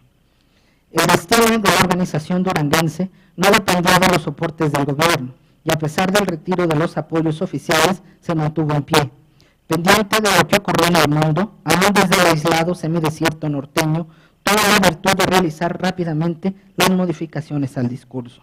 Ahora, las aspiraciones del pueblo mexicano se inscribieron en el proceso de las luchas de liberación nacional que enarbolaban los pueblos oprimidos del mundo, China e India en ese momento. En el ámbito local, la Federación Inquilinaria logró consolidar un esqueleto que anduvo por sí mismo para oponerse a los cazatenientes de la sociedad duranguense, que lograron frenar los intentos previos de organización de los inquilinos, aun aquellos impulsados desde arriba en los tiempos más vigorosos del casernismo. Es decir, a decir de la Federación, la situación de la vivienda en Durango era terriblemente injusta. Los propietarios eran insensibles y las rentas que imponían no estaban al alcance de los habitantes sin techo ni acordes a la realidad económica y social de la entidad. El cazateniente abusaba de su posición y arbitrariamente amenazaba al arrendatario con lanzarlo. Promovido y denunciado por diferentes agrupaciones en distintas regiones del país, Veracruz y la Ciudad de México, por citar dos ejemplos. En consideración de la Federación, el pueblo mexicano, producto de la Revolución, merecía comer y vestir mejor. Porque conviene aclarar que a pesar de su nombre, la Federación Inquilinaria no solamente atendió problemas relativos a la vivienda, al igual que el Sindicato Inquilinario de Veracruz, dirigido por Herón Proal 2 décadas antes, abarcó toda una gama de temáticas sociales mucho más amplia que exclusivamente los problemas de habitación. Lo mismo sucedió en Durango, pero sin la huelga de colchones caídos. Eso es demasiado tropical para una ciudad conservadora como Durango.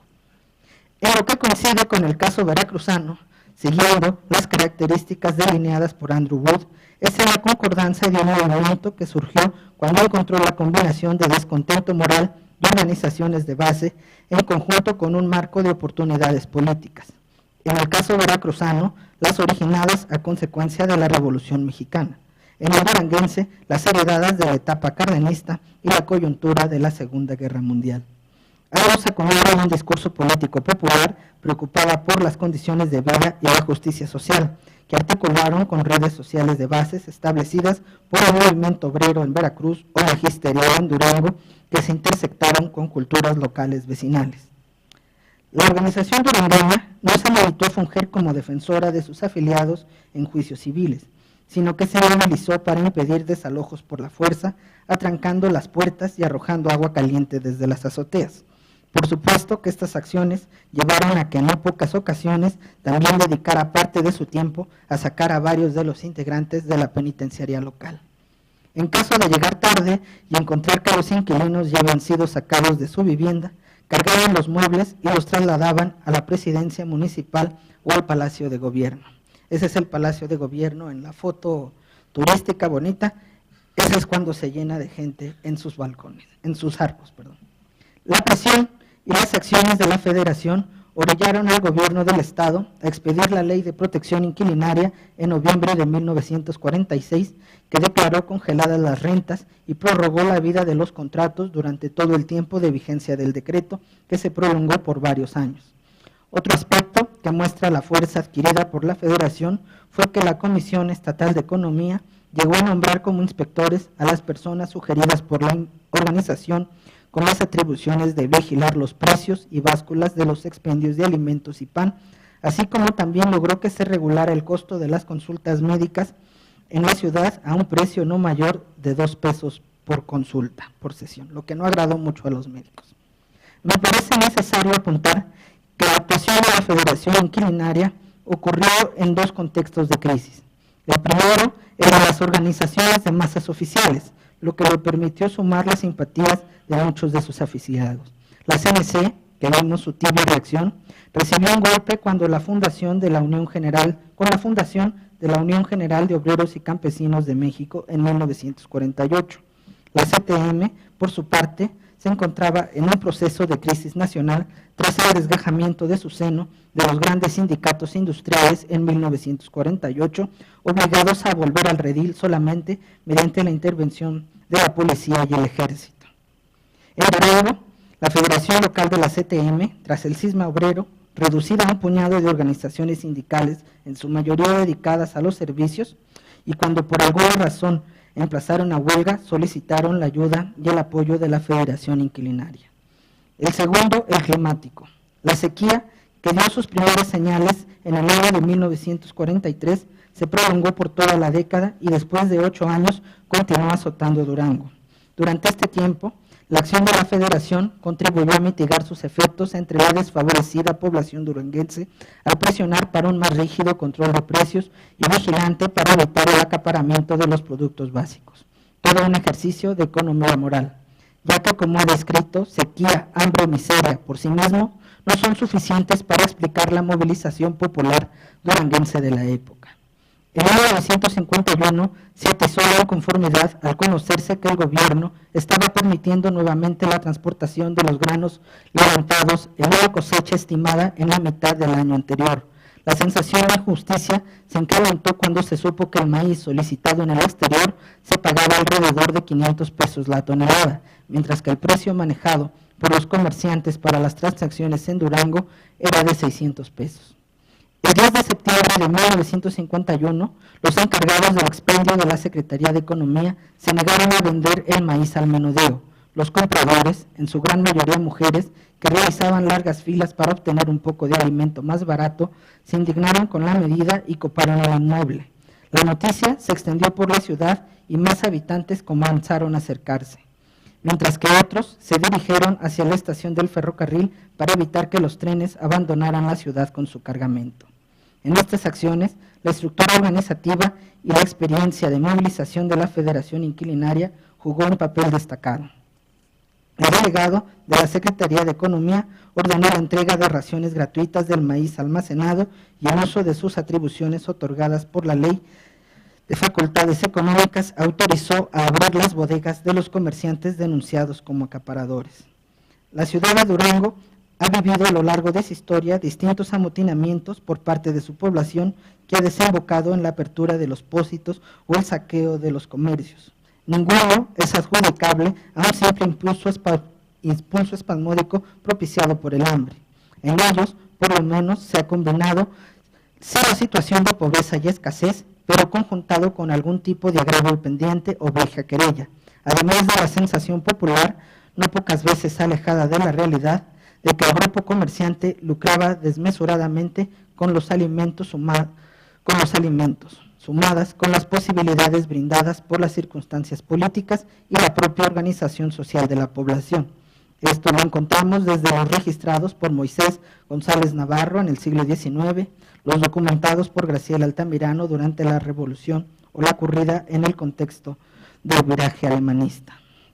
La fuerza de la organización popular en Durango permitió al profesor Núñez obtener el triunfo, ser postulado por el Partido Popular a una diputación federal. La fuerza de la organización le permitió en el 52, aún en la época del apogeo priista, obtener una victoria en la contienda electoral. Para concluir, y como esta es la celebración del Seminario de Historia Social, y prometí no adentrarme demasiado en terrenos de la historia política, prefiero detenerme aquí. Solamente antes mencionar que en un régimen que parece monolítico y completamente hegemónico como era México en buena parte del siglo XX, es en estas pequeñas contiendas y resistencias locales, aún las electorales de nivel municipal, las que nos pueden ofrecer un retrato mucho más vivo de la sociedad mexicana. Para las historias que traten la vida mexicana al medio del siglo, durante la época de la unidad nacional y el viraje alemanista, son necesarios nuevos estudios que profundicen en las formas de resistir o negociar con el régimen, que atisben más allá del tópico del presidencialismo omnipotente o la reducción de una población cómodamente instalada en el carro del corporativismo. Gracias.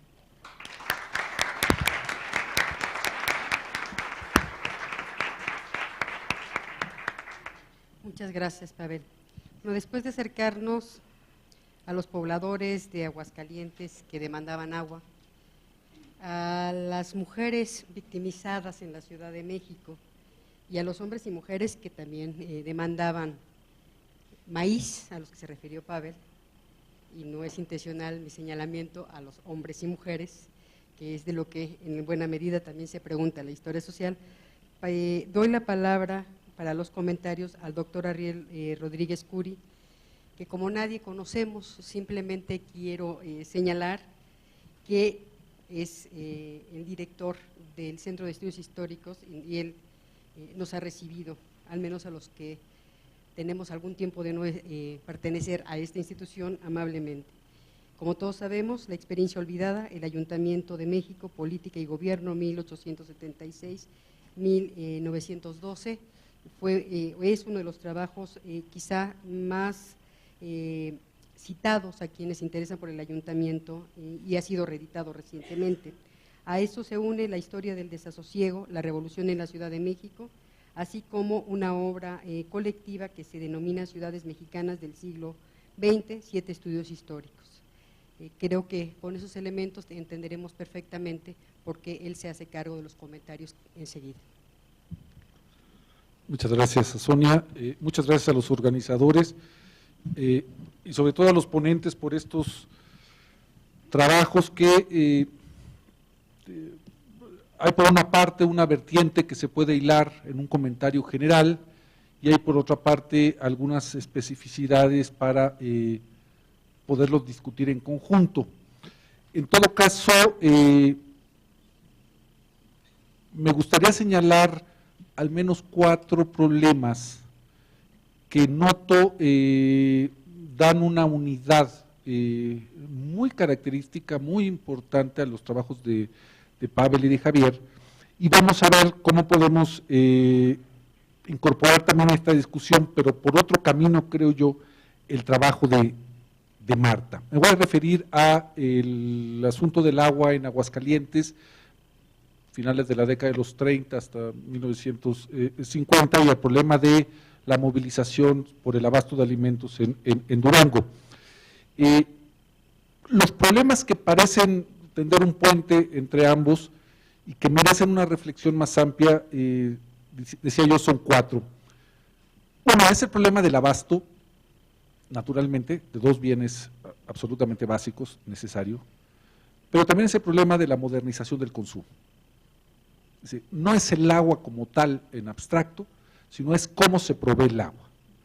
No es el maíz como tal en una economía, digamos, de autoconsumo, sino en una ciudad que necesita unos ritmos y unos volúmenes mínimos de abasto, ¿no? Entonces, me parece que esta es una primera indicación de que eso que a veces llamamos abasto, en determinadas ocasiones tendríamos que llamarlo consumo, para entender también otro tipo de implicaciones respecto a las problemáticas que giran entre los que ofrecen, entre los que los solicitan, entre los que los pagan de una manera u otra.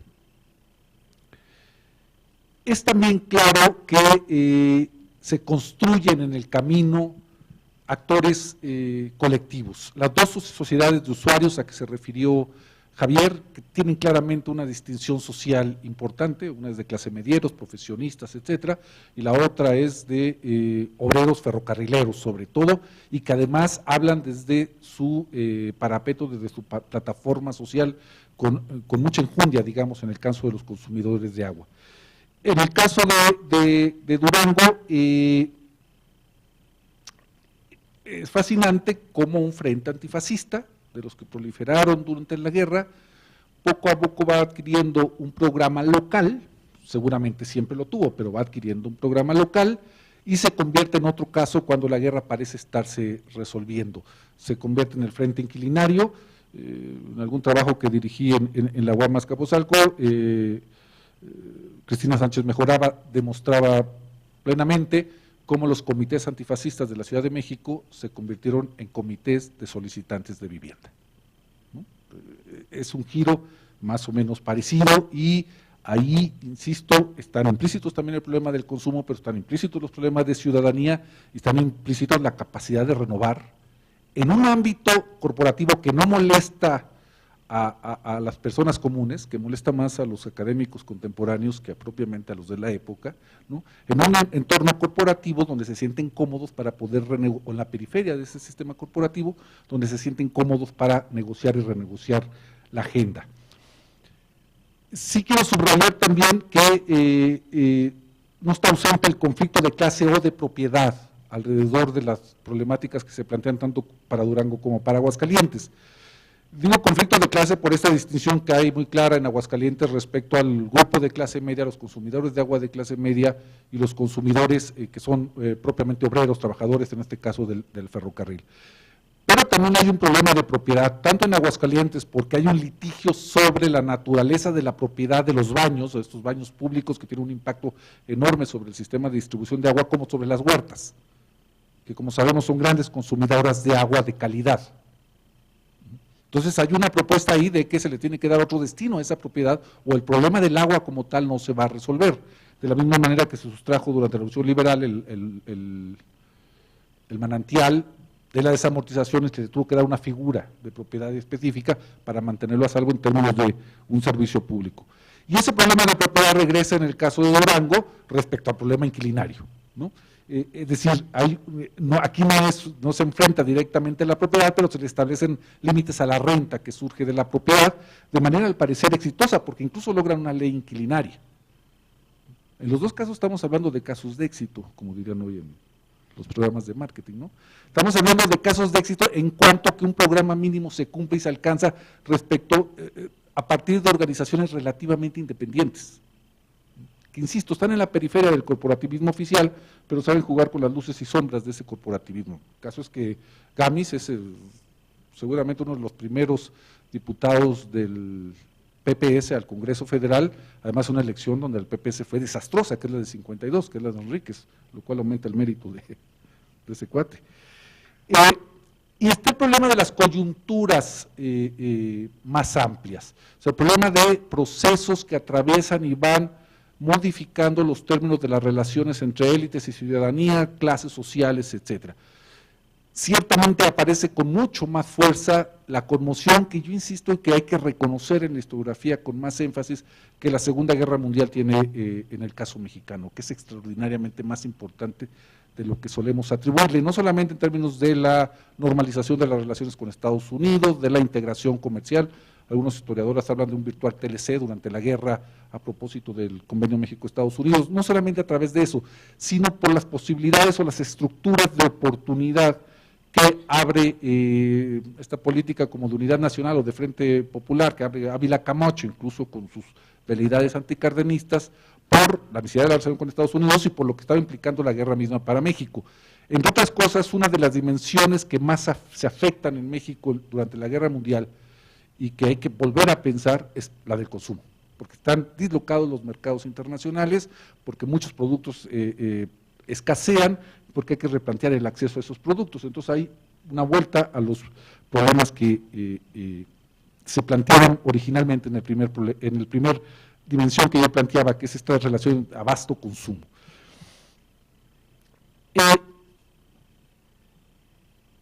Yo me pregunto, y con esto quiero referirme al trabajo de Marta, si no estamos aquí ante, para decirlo en términos más o menos contemporáneos o de los politólogos, ante las fortalezas escondidas, a veces invisibles, de eso que llamamos la sociedad civil en México, donde esta imagen de un Estado que apabulla, que domina, que es hegemónico, realmente está perdiendo una centralidad historiográfica que quizás se le dio en algún momento, pero ahora entendemos que es un Estado que es más débil, que sus mecanismos de intervención suelen ser mucho más negociadoras, que reconoce sus límites en estos grupos que se llaman genéricamente sociedad civil, que puede ser grupos de interés importantes, empresarios, etcétera, intelectuales, pero evidentemente también existen límites en la interlocución con los grupos populares, donde tienen que escuchar, asumir algunos puntos de la agenda, etcétera. Y yo me estoy refiriendo con este pretexto a la ponencia de Marta, porque al parecer hay un corte muy importante en la política respecto, por ejemplo, a la prostitución estrictamente en 1940, cuando se pasa de la regulación, había un reglamento, ¿no?, a la prohibición y a la supuesta proscripción, ¿no? Y se supone que ya no va a haber ese problema. Sin embargo, se ven ahí atisbos de lo que significa el mundo real, el mundo material que está formal o informalmente organizado y que ofrece también límites a la intervención del Estado, a la intervención del Estado o al encauzamiento a la intervención del poder. Por un lado está el propio Congreso del Vicio, que sería interesante saber cómo está integrado, porque ahí hay una fuerza actuante, hablante, a la cual el gobierno está dispuesto a escuchar y que dice hay que poner estos límites, este es el camino que se debe seguir en el control de la prostitución y de una serie de otros elementos que tienen que ver con un desarrollo sano de la sociedad mexicana. Pero también se nota que cuando desaparece, y aquí es obvio porque desaparece la interlocución formal, se dan otros mecanismos de interlocución que tienen que ver con las formas corruptas, con la circulación de dinero, etcétera. No deja de ser interesante, sin embargo, que en un momento las dueñas, que entiendo que son sobre todo mujeres, que son dueñas de cierto tipo de negocios que tienen que ver con la prostitución, decidan organizarse y presentarse como si fueran unos comerciantes, unos empresarios de cualquier otra naturaleza, en el sentido de hacerse visibles y de poder establecer un mínimo de diálogo con la autoridad, ¿no? Entonces, ahí me parece que es fascinante, porque el número de casos propiamente de sentencias que presenta Marta son pocas, en realidad son 6, pero el mundo que se desarrolla alrededor, los mecanismos de negociación, las zonas de incertidumbre, las zonas grises, son mucho más amplias en términos, por ejemplo, propiamente de los negocios. Yo resumiría, sintetizaría mi intervención señalando cómo ese espacio, aparentemente esa tierra de nadie, donde termina la autoridad política y empieza la autonomía de ciertos actores, sigue siendo uno de los puntos más importantes de historiar. Y aquí sí me voy a saber un poco del cauce del seminario. Es uno de los puntos más importantes de historiar esta zona de grises para la historia política, para la formación de la cultura política y para la capacidad de movilización y de constitución de actores de muchos sectores de la población. Me parece que este es un vaso comunicante fascinante entre el mapa de la sociedad, sus intereses y una historia política que rebase a la clase, digamos, que rebase a las instituciones del Estado en sentido estricto, a los elementos más visibles de la clase política y que nos ponga, que nos haga cargo, digamos, que nos dirija hacia la posibilidad de historiar cómo se hace pequeña política, pero por estos ejemplos muy exitosa de los márgenes del sistema corporativo, quizás en los márgenes del Estado mexicano. Y me parece que ahí hay un camino que tenemos que recuperar y afinar en términos metodológicos. Eso sería lo que yo podría decir de estas presentaciones.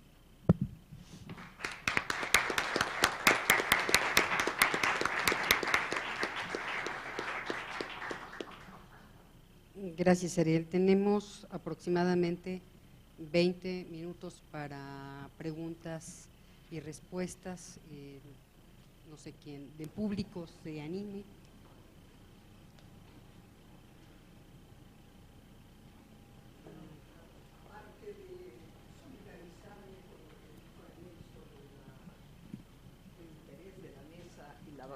La calidad de las ponencias, me gustaría preguntarle a Marta Santillán algo más sobre cuánto nos revelan las fuentes respecto de los orígenes sociales, por un lado, de quienes se dedican a la venta por voluntad o no, o al traspaso por voluntad o no de su cuerpo, y de quienes además consumen, hombres que consumen la oferta sexual o que la toman por la fuerza.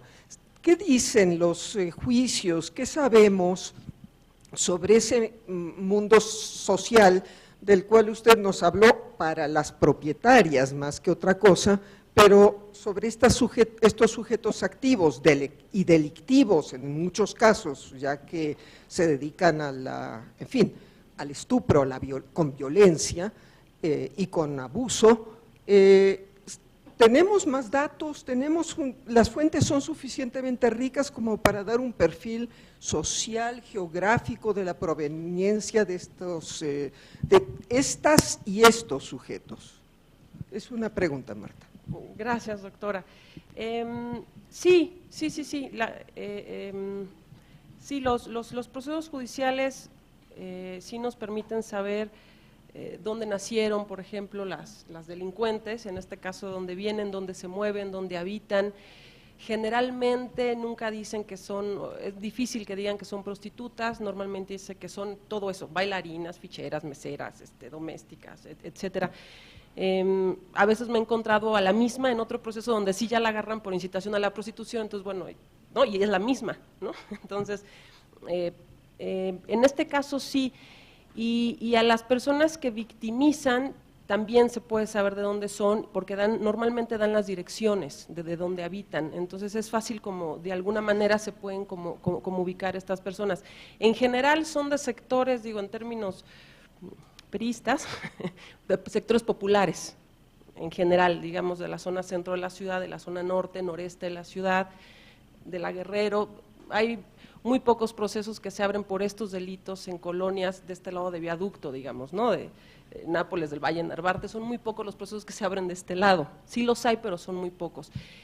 En cuanto a los consumidores, se sabe menos, se sabe mucho menos, porque como son procesos que se abren contra estas mujeres, y muchas veces el victimario de obra es un personaje oscuro, que difícilmente llega a declarar el proceso, entonces no se sabe mucho de él, se sabe lo poco que pueden decir estas chicas que ya fueron violadas, o lo que tratan de encubrir las otras, diciendo que su amigo trabajaba en un lado, que trabajaba en otro, entonces son inferencias que se pueden hacer, pero sin mucha certeza, ¿no? Por ejemplo, el que lleva a pasear a estas muchachas en coche, bueno, de entrada debe tener, para los años 40, cierta posición para poder tener un coche, pero no se sabe nada de él, el tipo nunca llega a declarar, por ejemplo, entonces es más difícil saber quiénes consumen en este tipo de casos. Ahora bien, si se buscan procesos por violación donde el victimario es directamente el acusado, bueno, ahí sí podríamos hacer, digamos, ¿no? una caracterización en este caso de estos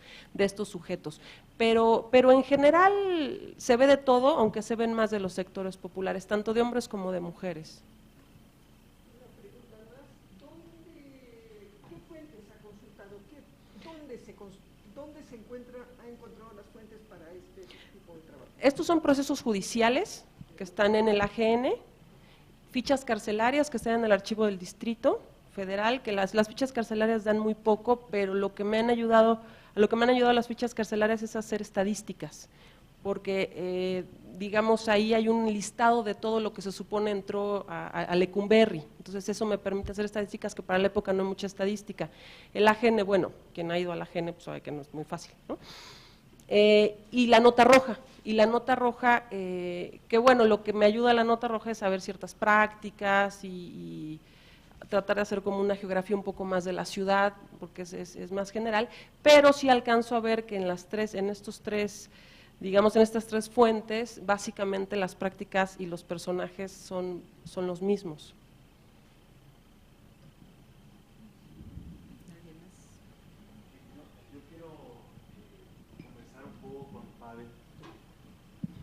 Respecto a, digamos, inducido un poco por lo que dijo Ariel, en el sentido de quién está manejando a quién, es decir, este problema de la autonomía relativa de la sociedad civil.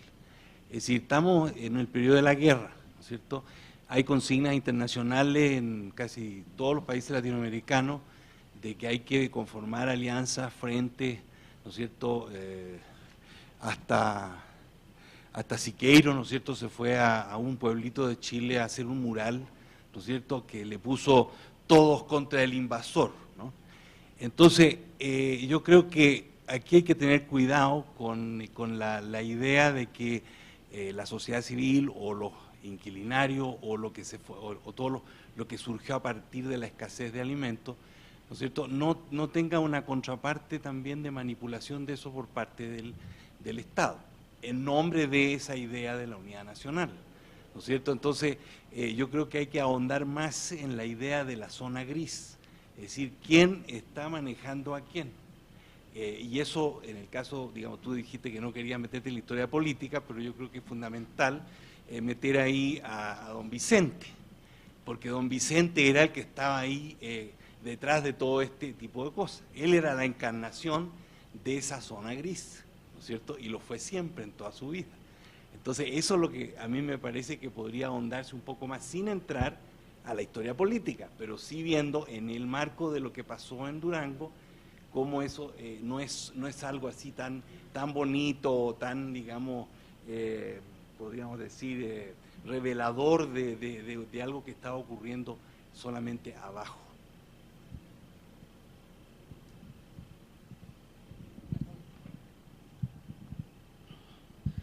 Sí, en la primera parte del comentario de quién manipula a quién, sí hay también en estos años de la guerra este juego del intercambio de lealtades y negociaciones, de que el gobierno saca raja de estos frentes populares.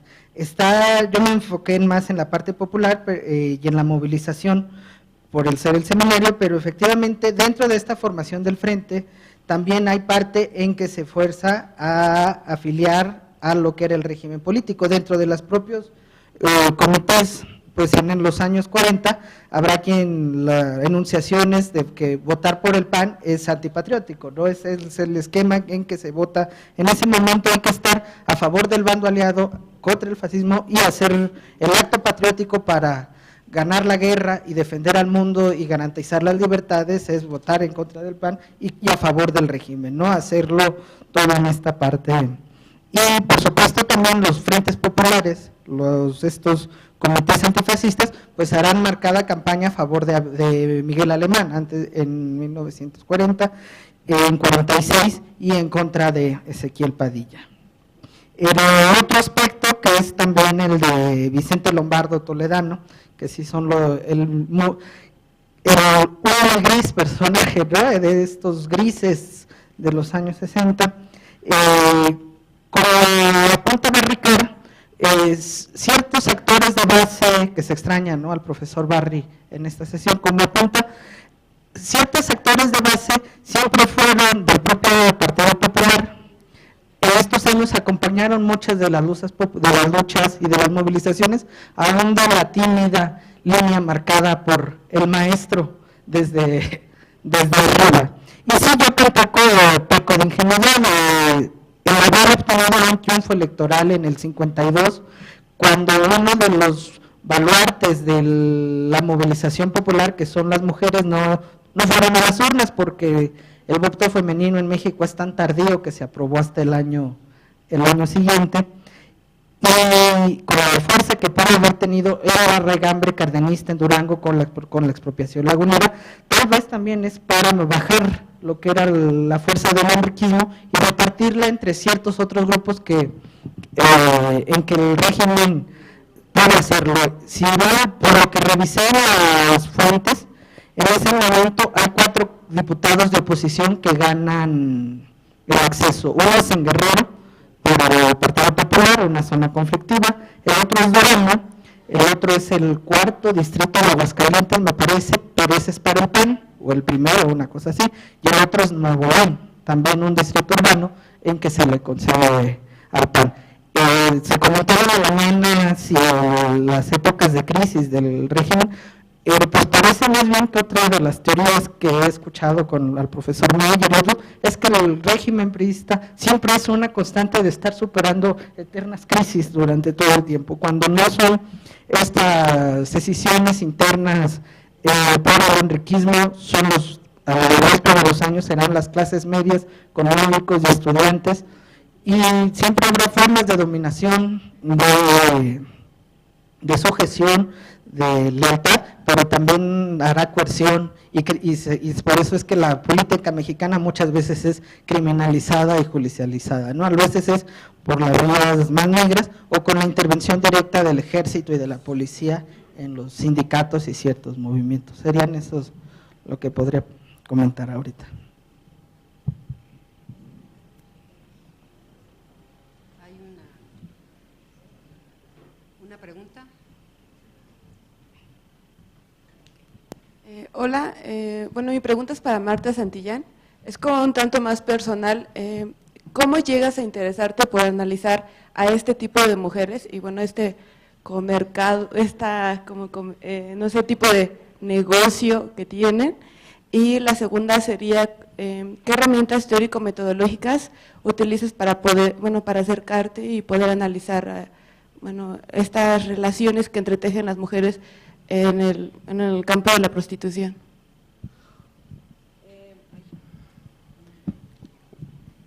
Bueno, gracias por la pregunta. En cuanto a por qué me intereso, pues no lo sé. Honestamente no lo sé, a lo mejor alguien tiene que hacerlo. Pero bueno, en estricto sentido, creo que estas mujeres, como cualquier otro actor social y cualquier otro actor histórico, pues es digno de estudiarse y forma parte de la sociedad y forma parte de procesos. Y bueno, y me llama la atención, por supuesto, saber dentro de este periodo qué pasaba con muchas mujeres cuando siempre se ha pensado que estaban pues subsumidas al hogar y metidas en la casa y ese tipo de cosas. Digo, quizá por ahí sería un poco este asunto del interés. No solo hago prostitución ni crímenes sexuales, yo lo que trato de ver es a través de procesos judiciales, otras formas, digamos, de ser mujer en el periodo, otro tipo de conductas que nos llevan a ver precisamente que el ser mujer en el periodo implica ser muchas mujeres y muchas formas de actuar y muchas formas de ser. Por supuesto, los procesos judiciales no me permiten ver muchas cosas, pero sí me van dando, o creo que a quienes utilizamos las fuentes judiciales nos van dando pistas para ir entendiendo cómo van sucediendo los procesos en la vida o en las vivencias, ¿no? En las vivencias cotidianas de estas mujeres, porque más allá de las prácticas delictivas, a mí también me interesa preguntarme, hasta donde sea posible responderlo, por qué se conducen de esta forma, qué las lleva a actuar de determinada manera, si en este caso son delitos sexuales, o si matan a un hijo, o si matan a una vecina, o si abortan. Es decir, hay muchos delitos y muchas maneras de ser y de presentarse socialmente y que habría, creo yo, que tratar de desentrañar y de entender. Y bueno, primero y lo más importante es entender a la ley como un discurso, ¿no?, para poder de ahí tratar de comprender cuáles son los procesos, digamos, político-judiciales o político-legales que supone que determinadas conductas son antisociales, para a partir de ahí tratar de comprender por qué estas mujeres actúan, o cualquier delincuente actúa de determinada manera en este sentido contra la ley, que no necesariamente, y eso es creo algo que yo he ido aprendiendo, que no necesariamente tiene que ser en términos de estos grupos, comportamientos contra la ley, es decir, son comportamientos como el aborto, por ejemplo, ¿no? Muchas mujeres utilizan el aborto como un método de concepción y no necesariamente están cometiendo, para ellas, digamos, hay cierta tolerancia ante conductas como el aborto en determinadas circunstancias. Entonces, trato de entender los discursos, el discurso legal, el discurso de la nota roja, trato de comprender a los actores a partir de los procesos judiciales, de conocer las prácticas y los entornos en función a determinadas conductas, no necesariamente en función al crimen. No sé si por ahí era la pregunta.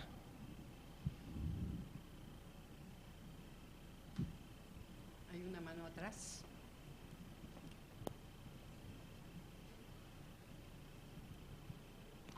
Gracias. Más que una pregunta, es un comentario para Marta. Me parece muy interesante y muy inteligente la manera en que abordas un tema sin darles a las mujeres el lugar de víctimas pasivas, en un tema donde normalmente así se les ha tratado. Es decir, siguiendo un poco la lógica que decías en esa época, que una mujer no podía ser agresora sexual. Bueno, en tu ponencia sí aparecen como, digo, sin emitir un juicio moral ni positivo ni negativo, sí las presentas como actrices sociales, y bueno, me parece que eso también presenta retos muy difíciles, sobre todo por las fuentes que usas, en las que los testimonios de los acusados y de los testigos, incluso de las víctimas, pues son muy limitados. Entonces, pues sí me gustaría saber cómo afrontaste este reto y cómo lograste, pues como enfocar realmente la agencia, por decirlo así, de las mujeres.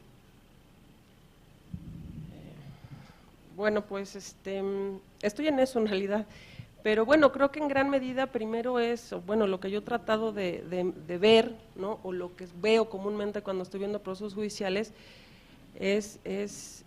pues es que cuando ves crímenes y ves delitos todo el tiempo y estás viendo las atrocidades que hacen, pues no necesariamente tendrían que ser víctimas, digo, eso les da una agencia, del tipo que sea, ¿no? Entonces, sin negar, por supuesto, la posición de subsumisión que pueden tener las mujeres, ni mucho menos, pues es eso, es ver cómo las mujeres también son violentas, por qué son violentas en función de su entorno, formas de subsistencia, y tratar de entender como todas esas partes, porque bueno, evidentemente, tanto ahora como antes, pues hay mujeres que pegan, que abortan, que matan, y no necesariamente es porque sean víctimas. Pero no es por ahí mi interés, como bien dices, mi interés es tratar de entender cómo se van dando estas conductas y por supuesto el hecho de ser mujer también te pone en una posición social con determinadas herramientas que bueno, ya habría que negociar, que transgredir y que ir utilizando en esta construcción de la identidad del sujeto. Entonces, pues es un poco tratando de ser, yo me imagino como todo mundo en sus temas, de ser objetivo con el objeto de estudio hasta donde más se pueda, ¿no? Para tratar de entender procesos que me parece pueden ser más interesantes por la complejidad que pueden exigir que les encontremos en un estudio histórico, que es un poco lo que decía el doctor Rodríguez Curi, o sea, tratar de entender cómo se están construyendo, digamos, estos actores dentro de procesos como mucho más complejos, y si nos ponemos a victimizar a las mujeres o a los hombres, o a los que no tengan que comer, o a los que no tienen agua, bueno, pues no, probablemente no lleguemos a ningún lado. No sé si lo estoy logrando, pues ese es un poco el objetivo del trabajo que estoy haciendo, pero bueno, gracias. ¿Alguna otra pregunta? ¿Comentario?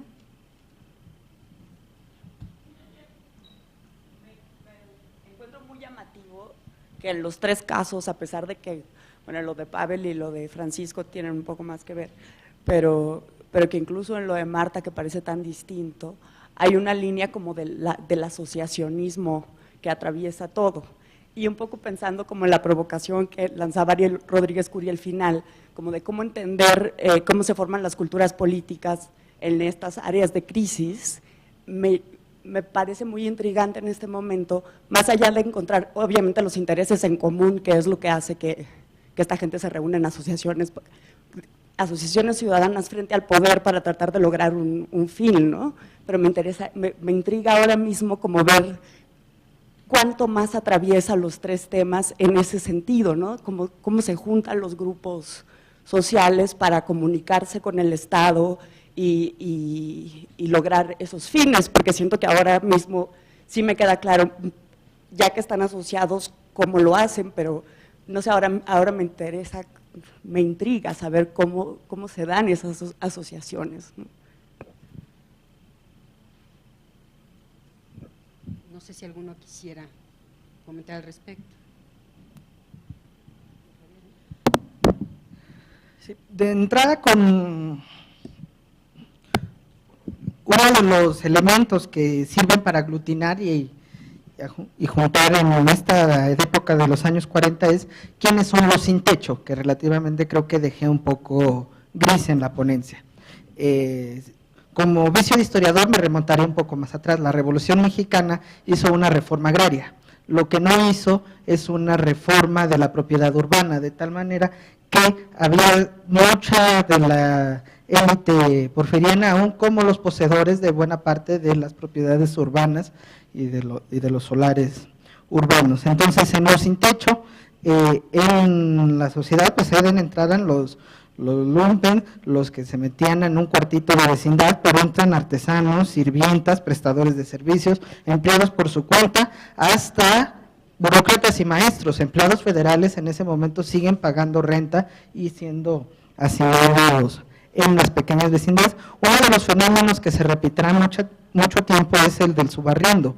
Yo rento una casa, unas habitaciones, pero como no completo para pagarla, pues me meto a un solo cuarto y subarriendo el otro cuarto para otra familia que cobrará menos. Y este es un fenómeno que se da en todo, creo que hasta lo que he visto, todas las ciudades del país, incluso el fenómeno del subarriendo, incluyendo la Ciudad de México, que es la que más concentra población.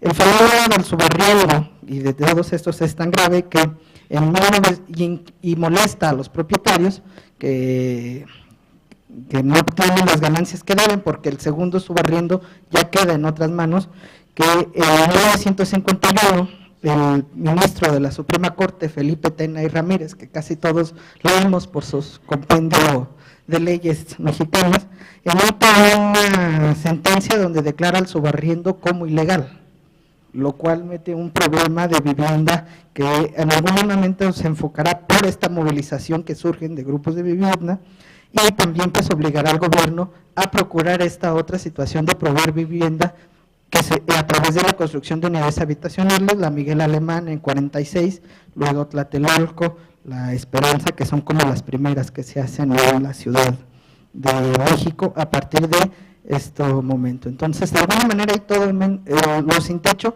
ocupan amplios sectores, y el otro problema que se enlaza con los otros sectores, ¿no?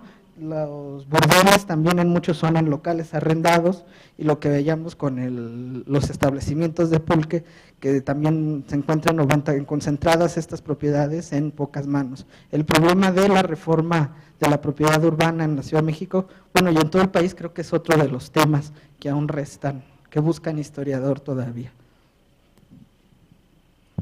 Sí, bueno, en el caso de Aguascalientes también es evidente que por ejemplo, la sociedad de usuarios, que eran más clases medias y altas, sus miembros ya eran o formaban parte de otras asociaciones, por ejemplo, el Club Rotario, la Asociación de Ganaderos, sindicatos de propietarios.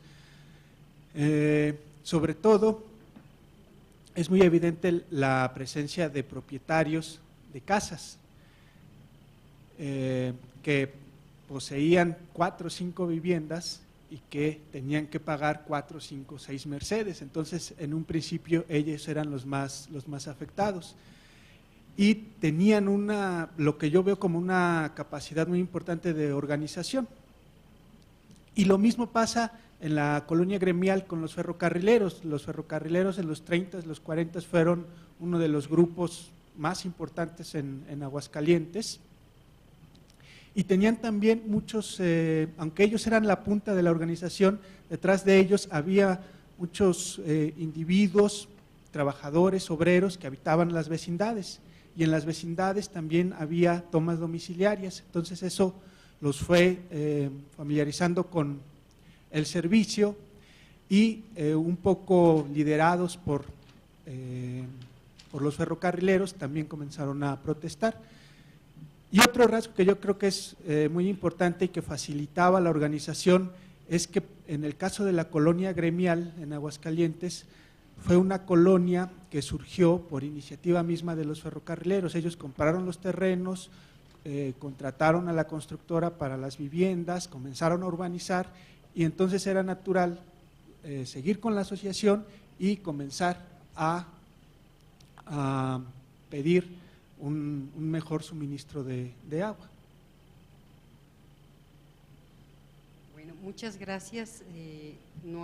Si no hay otra pregunta, una última más. Dejamos unos minutos de descanso para regresar a la conferencia de la doctora Clara Lida, Cultura y Prácticas Políticas del Anarquismo Español en la Clandestinidad, en unos 5 o 10 minutos máximo. Gracias.